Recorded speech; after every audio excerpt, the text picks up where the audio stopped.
Vamos ver a formalidade para que a gente possa convidar ou convocar os representantes do parlamento venezuelano. Com a palavra o senador Girão.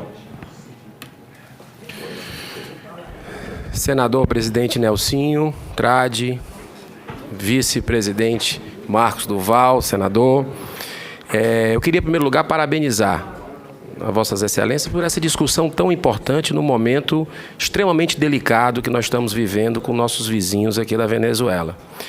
Inclusive, para colaborar um pouco com esse debate, eu queria sugerir, ontem nós aprovamos, lá na Comissão de Transparência, né, sob a presidência do senador Rodrigo Cunha, nós aprovamos um requerimento convidando o presidente do BNDES e também o ministro do TCU, o presidente, para que se detalhasse os investimentos que o Brasil vem fazendo à Venezuela. Muito importante, né, nesse momento, porque a gente precisa apurar o que é que houve, como é que foi deliberado tudo isso, a aplicação e se existe uma corresponsabilidade do Brasil com a tragédia que está acontecendo com os nossos irmãos vizinhos.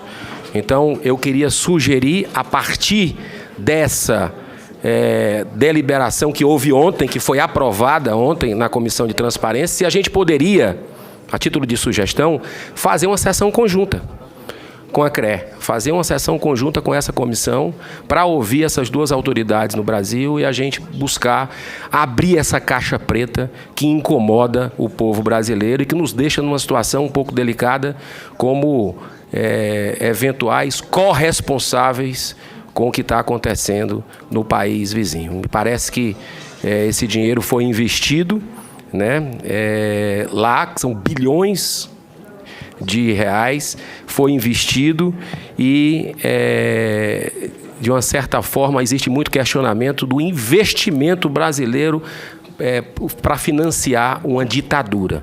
Então, eu queria deixar esse registro, essa sugestão de uma audiência conjunta, se for possível, dentro do regimento, enfim. Assiste razão à sugestão de Vossa Excelência. Determino aqui a Secretaria da Comissão que providencie, através de um ato formal, a intenção da comissão de se fazer uma sessão conjunta com a comissão referida pelo senador Girão. Com a palavra, a senadora Soraya Tronic. Senador Nelsinho, presidente, a todos os demais, bom dia.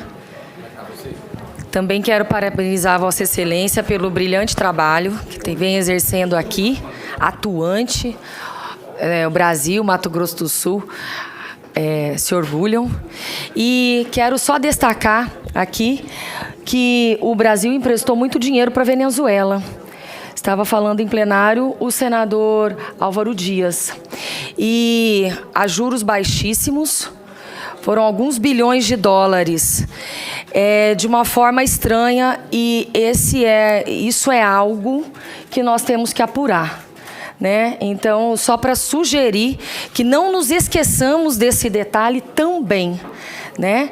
É grave, né? Foi muito dinheiro financiando ditaduras e isso não pode ficar assim. Então, que essa casa tome providências, tá bom? Todos nós temos essa obrigação.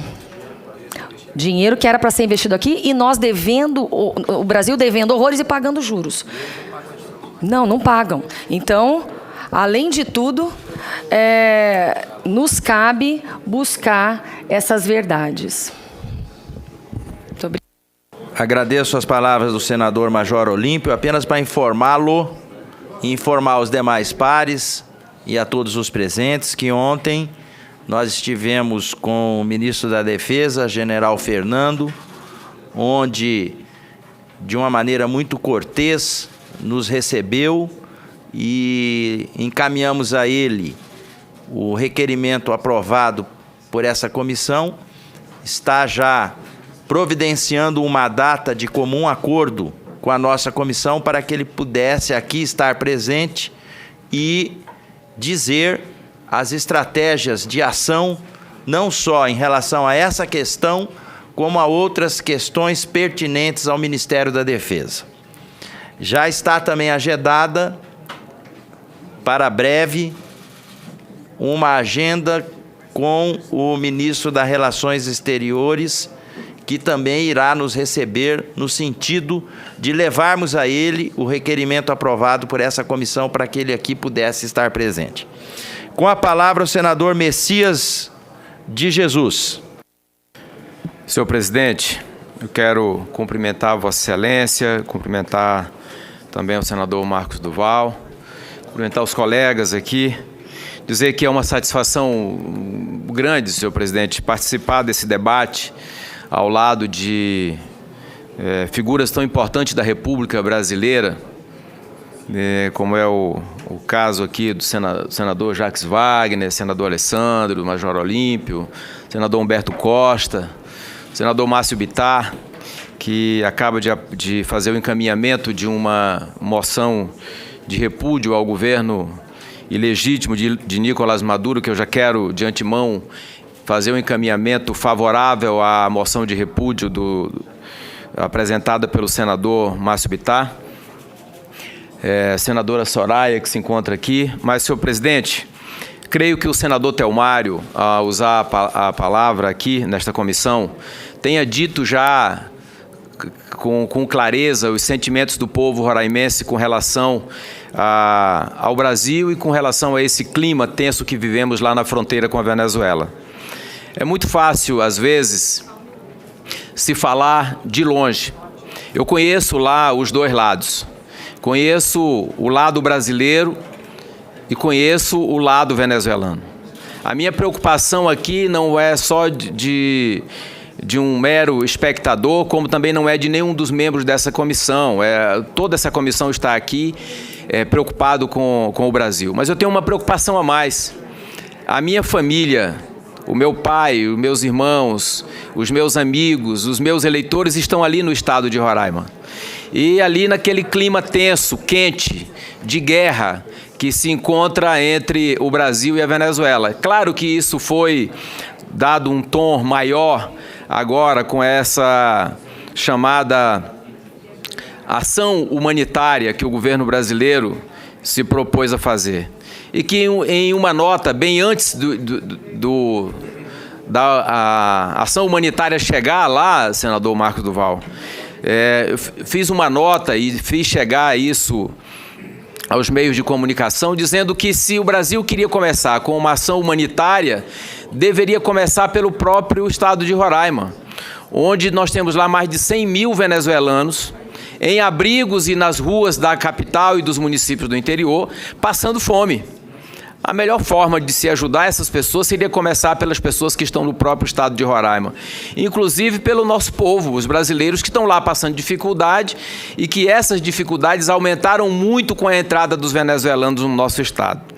Lá nós temos problemas de todas as naturezas, problemas agrários, fundiários, nós temos problemas de saúde, a saúde do nosso estado entrou em colapso, não só agora, nesse momento caótico que se deflagrou ali, aquele clima, aquele tenso de guerra, mas bem antes, 2 anos atrás, quando começou a entrada dos venezuelanos no Brasil, aumentou o nosso problema de segurança pública, aumentou o nosso problema na educação e entrou em colapso total o nosso sistema de saúde no estado de Roraima, que não está só prejudicando os venezuelanos que estão lá sem assistência, mas prejudicando toda a população do estado de Roraima. Então, eu quero agradecer a oportunidade que Deus me deu e que os colegas me dão aqui, presidente Nelsinho, de participar desse debate aqui, de colocar a nossa posição com relação a esse sistema. Para nós, em Roraima, o presidente Nicolás Maduro é sim um tirano, um ditador que desagrada o seu povo, que humilha a sua gente, e que de forma ilegítima humilha o seu próprio exército venezuelano. Promoveu lá cerca de 1.300 generais. Eu não sei quantos generais tem o exército brasileiro, mas talvez chegue aí a menos de 300, eu ia dizer de 200 a 300. Mas o exército venezuelano, que tem menos homens do que o exército brasileiro, tem mais de 1.300 generais. Estados Unidos tem 900. Estados Unidos tem 900 generais. Isso por que ele fez isso? Na tentativa única de se manter, de se perpetuar no poder através das forças, através das armas. Mas isso, presidente Nelsinho, não se iniciou agora. Muito pelo contrário. Isso são sinais claros que a Venezuela já vem dando há mais de 10 anos. Se iniciou no governo do patrono político do Nicolás Maduro, que foi o coronel Hugo Chávez. Eles estão lá há praticamente 20 anos. Esses sinais de ditadura, eles não se iniciam de uma hora para outra, não iniciou agora. O que falta são os países vizinhos, os Estados Unidos, os países vizinhos aqui como o Brasil, a Colômbia, não se perceberam antes, quando esses sinais começaram a ser colocados às claras, de que lá se iniciava uma ditadura que se pretendia ser longa e cruel, como está sendo. E se demonstra com muito mais força para ser muito mais cruel do que se percebe até agora. Então, se nós não tivermos atentos aos movimentos, e nós devemos estar atentos a esses movimentos em qualquer lugar do planeta, e aqui no Brasil também. As ditaduras, elas sempre começam de forma disfarçadas. Começou lá de forma disfarçadas, no momento em que a Venezuela estava nadando em dinheiro, onde o preço do barril do petróleo, quando ele assumiu, senador Bittar, quando o Chávez assumiu, era cerca de $6, mais ou menos, o barril, e ele, num salto, levou esse barril de petróleo para $27. E aí a Venezuela nadou em dinheiro. Aí ele pôde fazer graça. E aí, de repente, as coisas começaram a desandar e eles não tiveram mais controle. E começaram a enganar o povo com misérias. E aí essa população que se deixou ludibriar não teve força e não tem mais força para reagir. Eles não têm mais força para reagir. Quem é que reage diante de uma pistola? Quem é que reage diante de um parafal? Quem é que reage diante de uma metralhadora? Quem é o pai, qual é a mãe que não pensa no seu filho, na sua família? Então é preciso, nós não defendemos jamais a guerra, muito pelo contrário, principalmente nós que somos ali o segurança, o sentinela mais barato do Brasil esse tempo todo é o estado de Roraima. Fazemos fronteira com a Guiana e com a Venezuela. E nesse momento tudo que Roraima quer é paz. Tudo que Roraima quer é paz, porque nós somos o primeiro alvo. Nós somos o primeiro alvo, mas nós queremos paz, seguida de muito diálogo.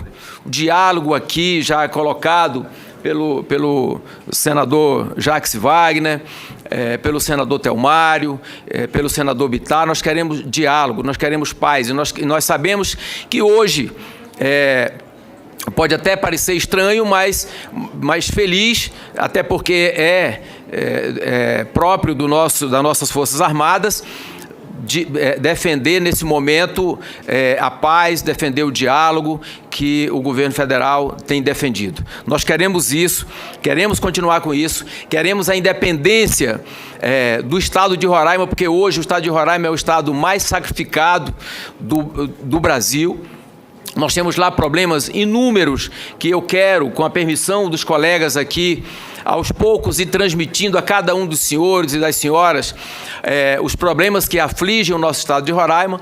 E nesse momento, agora, mais do que nunca, Roraima e o Brasil precisa ter muita cautela e muito preparo para poder agir nesse momento. Fico feliz, senhor presidente, pela participação e pelo espaço que Vossa Excelência me dá.